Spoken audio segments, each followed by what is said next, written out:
નમસ્કાર મિત્રો, એક રાત્રે 9 વાગ્યા વર્ષની એક યુવાન છોકરી તેના પિતાના પલંગમાં સૂઈ રહી છે.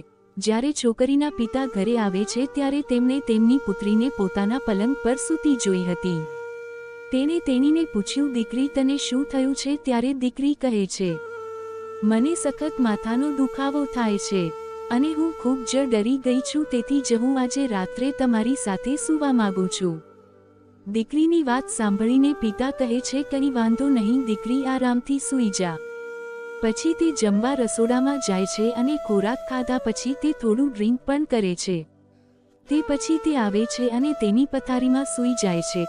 આ વાર્તામાં કંઈક આવું થાય છે. આ સાંભળીને તમે પણ તમારા હોશ ગુમાવી દેશો. હવે તમને તેના માટે વિચારવા માટે મજબૂર થઈ જશો કે એક પિતા તેમની પુત્રી સાથે આવું કેવી રીતે કરી શકે. આજની આ સત્ય ઘટના મધ્યપ્રદેશના સાગર જિલ્લાની છે.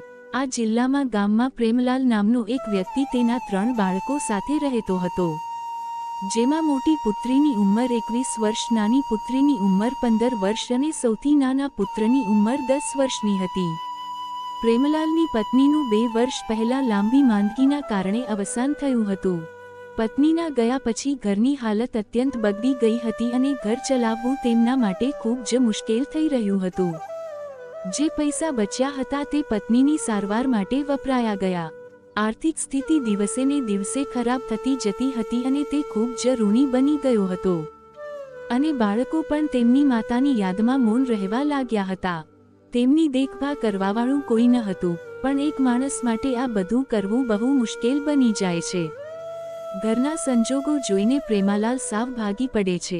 જો તે કમાવવા બહાર જાય છે તો તેના બાળકોનું ભણતર ચૂકી જાય છે અને જો તે ઘરે રહે છે તો પૈસા નથી આવતા. પછી એક દિવસ બસ મારા મનમાં વિચાર આવ્યો કે તેને હવે ફરીથી લગ્ન કરવા જોઈએ. પ્રેમલા વિચાર્યું કે હું લગ્ન કરી લઈશ, પછી ઘર પણ ઘોંઘાટવાળું બની જશે અને તે પણ કમાવવા માટે બહાર જઈ શકશે. પછી હું મારી પુત્રીને કહું છું, દીકરા, હું બીજી વાર લગ્ન કરવાનું વિચારી રહ્યો છું, જેથી તમારું બધાનું ધ્યાન રાખવામાં આવે અને હું પણ પૈસા કમાવવા બહાર જઈ શકું. જે તમારી માતાના ગયા પછી તમારા બધાની હાલત ખૂબ જ ખરાબ છે. હવે મને ગમતું નથી. પિતાની આ બધી વાતો સાંભળીને દીકરી સાવ ચૂપ થઈ જાય છે. તેની જીભમાંથી એક પણ શબ્દ નીકળી શકતો નથી. પ્રેમલા તેની પુત્રીને સમજાવતા કહ્યું, જુઓ દીકરા, હું કમાવવા નહીં જાઉં તો ઘર ચલાવવું મુશ્કેલ થઈ જશે અને હું તમને બધાને ભણાવી નહીં શકું. તેમ સમજાવવા છતાં યુવતી ચૂપ રહી. પ્રેમલા વિચારે છે કે તેમની દીકરી અત્યારે ઉદાસ છે અને બીજા દિવસે વાત કરશે. તે પછી તે ત્યાંથી નીકળી જાય છે અને છોકરી વિચારવા લાગે છે કે તેના પિતા ક્યારે લગ્ન કરશે અને સાવકીમાં આવશે તો સાવકીમાં ક્યારેય સારી નથી હોતી. તેણે પણ સાંભળ્યું અને મેં તેને મારી પોતાની આંખોથી જોયું હતું અને હું વિચારતો હતો કે તેના પિતા તેના બાળકોને ખૂબ જ પ્રેમ કરે છે. જો તેઓ પણ લગ્ન પછી બદલાશે તો સાવકી માતા પણ આપણને ખૂબ જ દુઃખ પહોંચાડશે અને પિતા પણ તેમને ટેકો આપશે. તે દિવસે છોકરી આખી રાત ઊંઘી ન શકી અને આખી રાત આ વિશે વિચારતી રહી. જ્યારે છોકરી બીજા દિવસે કોલેજ જાય છે તેથી તેને રસ્તામાં એક તેની મિત્ર મળે છે જે તેની કોલેજમાં તેની સાથે રહેતી હતી. પછી છોકરીએ તેના મિત્રને તે બધું કહે છે જે તેના પિતાએ તેને તેના લગ્ન વિશે કહ્યું હતું. તેના મિત્રને કહે છે કે જો એમ હોય તો તમારી સાથે કંઈક ખોટું થવાનું છે.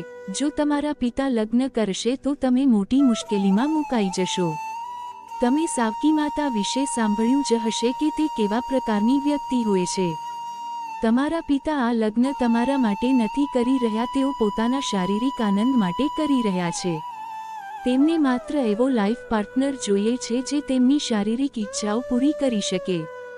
શારીરિક ઈચ્છાઓ તમારા પિતાને ખૂબ જ પરેશાન કરે છે, તેથી જ તેઓ લગ્ન કરવા માંગે છે. ક્યારે એવું ન વિચારશો કે તે તમારા માટે તેની સાથે લગ્ન કરી રહ્યા છે. તેને માત્ર તેની ઈચ્છાઓ પૂરી કરવા માટે જોઈએ છે. તેના મિત્રની વાત સાંભળીને યુવતી ખૂબ જ પરેશાન થઈ જાય છે અને તેને એવું લાગે છે કે તેના પિતા લગ્ન કરવાનું ચાલુ રાખશે અને પછી તેનો મિત્ર કહે છે કે તેને એક વિચાર છે. જો તમે કરી શકો તો. છોકરીએ કહ્યું, શું છે? હું મારા ભાઈ બહેન માટે કંઈ પણ કરી શકું છું. તેણીને કહેવા લાગી કે તારા પપ્પાને માત્ર એક છોકરી જોઈએ છે. જો તું તારા પિતા સાથે સંબંધ બાંધી શકે તો તેને લગ્નની જરૂર નહીં પડે અને તે ક્યારેય લગ્ન કરશે નહીં. પછી છોકરી આ વિશે ઊંડાણપૂર્વક વિચારવાનું શરૂ કરે છે અને તે નતીજા પર આવે છે કે તેણીને ગમે તે કરવું હોય તેણી તેના ભાઈ બહેનને ક્યારેય બરબાદ થવા દેશે નહીં. હવે છોકરીએ નક્કી કરી લીધું હતું કે તે કોઈપણ ભોગે તેના પિતાને લગ્ન કરવા દેશે નહીં.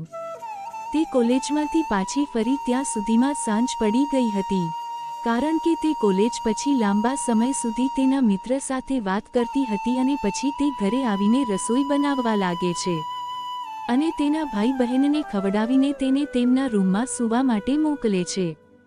તે પછી છોકરી ખોરાક ખાય છે અને તેના પિતાના પલંગ પર સૂઈ જાય છે. થોડા સમય પછી છોકરીના પિતા આવે છે અને તેમની પુત્રીને તેમના પલંગ પર પડેલી જુએ છે. પછી તેને પૂછ્યું, દીકરી તને શું થયું છે? તો છોકરી કહે છે, પપ્પા મને ખૂબ જ માથામાં દુખાવો થાય છે અને મને ડર પણ લાગે છે, તેથી હું આજે રાત્રે તમારી સાથે સૂવા માંગુ છું. તે તેની પુત્રીની વાત સાંભળીને કહે છે, કંઈ વાંધો નહીં દીકરી, તું આરામથી સૂઈ જા. થોડીવાર પછી તે જમવા રસોડામાં જાય છે અને ભોજન કર્યા પછી તેણે થોડી ડ્રિંક પણ કરે છે, જે પછી તે આવીને તેની પથારીમાં સૂઈ જાય છે. એક તરફ છોકરી પડી હતી અને બીજી બાજુ તેના પિતા હતા, પણ બંનેના અલગ અલગ ધાબળા હતા. રાતના બપોર વાગ્યા હતા, પણ પેલી છોકરીની આંખોમાંથી ઊંઘ સાવ જતી રહી હતી. તેના મનમાં તેના મિત્રના શબ્દો અને સાવકી માતાનું ચિત્ર ફરતું હતું.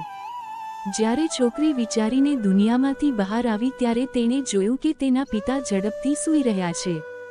પછી છોકરી ડરવાનો ઢોંગ કરીને તેના પિતાના ધાંભળામાં ચાલી ગઈ અને તેને નજીકથી આવી. થોડા સમય પછી છોકરી ધીમે ધીમે તેના પિતાની નજીક આવવા લાગે છે અને નશાના કારણે તે પણ હોશ ગુમાવવા લાગે છે. તેથી જ તે પોતાની જાતને રોકી ન શક્યો. તે પછી તે બંને તેમના સંબંધો ભૂલી ગયા અને ઘણી વખત સંબંધમાં આવી ગયા. બીજા દિવસે સવારે જ્યારે તેઓ જાગ્યા ત્યારે બંને ખૂબ જ ખુશ હતા અને તેમને કોઈ પ્રકારની શરમ કે અફસોસ ન હતો. જ્યારે પણ તેને મન થાય ત્યારે તેની ઈચ્છાઓ પૂરી કરી લેતા. એ જ રીતે દિવસો મહિનાઓમાં બદલાતા રહ્યા. એ જ પછી તો આ ક્રમ રોજ થવા લાગ્યો. હવે તો છોકરી પણ આની આધીન થઈ ગઈ હતી અને તે સમજ્યા વિના મહિનાઓ વીતી ગયા. એક દિવસ છોકરીની તબિયત ખરાબ થઈ અને તેને ઉલટીઓ થવા લાગી અને ચક્કર આવવા લાગ્યા. ત્યારબાદ યુવતીને નજીકના ક્લિનિકમાં તપાસ કરાવવા લઈ જાય છે. પછી જ્યારે તેનો રિપોર્ટ આવ્યો ત્યારે તેના પગ નીચેથી જમીન સરકી જાય છે. ડોક્ટરે તેણીને જણાવ્યું કે તે 2 માસથી ગર્ભવતી છે અને યુવતીના ગામની એક મહિલા ક્લિનિકમાં સાફ સફાઈનું કામ કરતી હતી. જ્યારે તે મહિલાને આ વાતની ખબર પડી ત્યારે તેણે આખા ગામમાં ટીંડેરો પેટવી દીધો કે પ્રેમલાલની કુંવારી દીકરી માં બનવાની છે. ધીમે ધીમે તમારી જેમ આખા ગામમાં આ સમાચાર ફેલાઈ જાય છે. પ્રેમલાલની તેની જ દીકરી સાથે સંબંધ છે એવી એક દિવસ તેના મિત્ર તેના ઘરે જાય છે અને આખા ગામમાં ખબર પડે છે કે તે ગર્ભવતી છે. તેના મિત્રનો અવાજ સાંભળીને છોકરી ખૂબ જ પરેશાન થઈ જાય છે અને તે કંઈ પણ સમજી શકતી ન હતી. તે શું કરે તે વિચારતી હતી કે હવે તેના પિતાની બહુ બદનામી થશે અને તે પણ કોઈને મોં બતાવવા લાયક નથી. એક દિવસ સાંજે છોકરી કેટલીક વસ્તુઓ ખરીદવા બજારમાં જાય છે. તેથી રસ્તામાં વિસ્તારના કેટલાક છોકરાઓ તેને ચીડાવવા લાગે છે અને અશ્લીલ વાતો કરીને તેને હેરાન કરે છે અને તેઓ તેની ખૂબ જ મજાક ઉડાડે છે. છોકરી ખૂબ જ શરમ અનુભવે છે અને સામાન ખરીદીને પરત ફરે છે. તે પછી છોકરી રાત્રે ભોજન બનાવવાનું શરૂ કરે છે. તેના ભાઈ બહેન અને તેના પિતાને ખવડાવે છે અને તે તેના રૂમમાં જાય છે. તેના મગજમાં એક જ વાત ચાલી રહી હતી કે તેની અને તેના પિતાની બદનામી થઈ રહી છે અને તે ક્યારેય માથું ઊંચું કરીને જીવી શકશે નહીં. જ્યારે તે સૂતી વખતે લગભગ 1 વાગ્યો હતો તે સમયે તે દોરડું લઈને જંગલ તરફ જાય છે. જંગલમાં પહોંચતા જ તે લટકી જાય છે અને જ્યારે તે જ ગામનો એ માણસ જંગલમાં જાય છે ત્યારે તે ત્યાંનો નજારો જોઈને ચોંકી જાય છે. જ્યારે તેણે નજીક જઈને જોયું તો તે સાંભળી શક્યો નહીં અને કારણ કે તે છોકરી તેના જ ગામના રહેતા પ્રેમલાલની પુત્રી હતી. પછી તે વ્યક્તિએ આ સમાચાર આખા ગામમાં ફેલાવી દીધા અને આ સમાચાર છોકરીના પિતાને પણ જણાવવામાં આવ્યા. છોકરીના પિતા અને ગામના બધા લોકો જંગલ તરફ જાય છે અને તેમાંથી એકે પોલીસને ફોન કરી દીધા અને થોડીવારમાં પોલીસ પણ ઘટનાસ્થળે પહોંચી જાય છે અને તે છોકરીને નીચે ઉતારીને પોસ્ટમોર્ટમ માટે મોકલી દે છે. જ્યારે પોલીસે તેની તપાસ શરૂ કરી તો પૂછપરછ દરમિયાન લોકોએ જણાવ્યું કે યુવતી ગર્ભવતી હતી અને તેથી જ તેણે આત્મહત્યા કરી હતી. એક વ્યક્તિએ તો એમ પણ કહ્યું કે આ છોકરીના તેના પિતા સાથે જ ગેરકાયદેસર સંબંધ હતા અને તેના ગર્ભમાં રહેલું બાળક પણ તેના પિતાનું છે.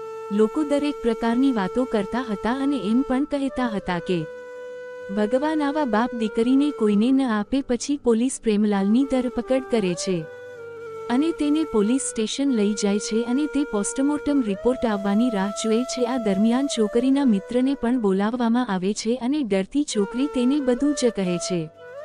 ત્યાં સુધીમાં પોસ્ટમોર્ટમ રિપોર્ટ પણ આવી જાય છે અને રિપોર્ટમાં સ્પષ્ટ લખ્યું હતું કે છોકરી 2 મહિનાથી ગર્ભવતી હતી અને પોલીસે પ્રેમલાલની પૂછપરછ શરૂ કરી. તેણે ટૂંક સમયમાં કબૂલાત કરી. તે તેની પુત્રી સાથે છેલ્લા 5 થી 6 મહિનાથી અફેર હતું.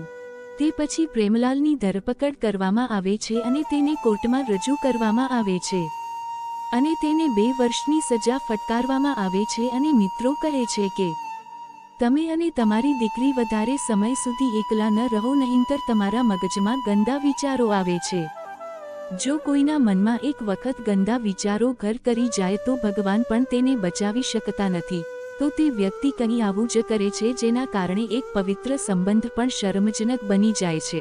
મિત્રો, આ વાર્તા સાંભળવાનો એ જ હેતુ હતો કે તમારી ભાવનાઓને ઠેસ પહોંચાડવાનો હેતુ ન હતો. તેના બદલે અમે તમને લોકોને જાગૃત અને સજાગ કરવા માંગીએ છીએ.